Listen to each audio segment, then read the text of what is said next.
d'intervention, beaucoup de choses ont déjà été dites. Donc moi je suis... Tu veux venir avec Tata un peu, après tu viens voir moi. Désolée, je m'assois. Donc je suis professeure des écoles dans le 93 et militante à Révolution Permanente.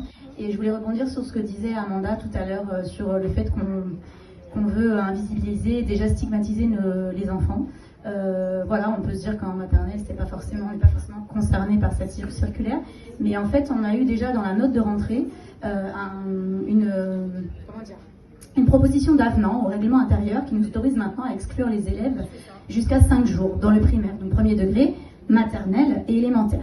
C'est présenté normalement dans le cadre de la lutte contre le harcèlement, mais quand on va lire en fait en détail, on parle d'élèves perturbateurs. Donc qu'est-ce qu'un élève perturbateur en maternelle?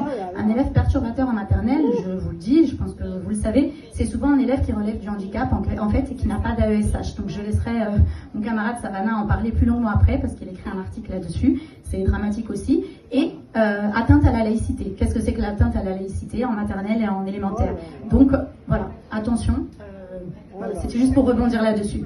Et vraiment, je vous appelle à venir à Trappes samedi parce que nous, on va assurer une présence et on espère qu'il y aura vraiment beaucoup de monde. C'est très très important pour le collectif Touche pas à Mardaya. Ça concerne tout le monde.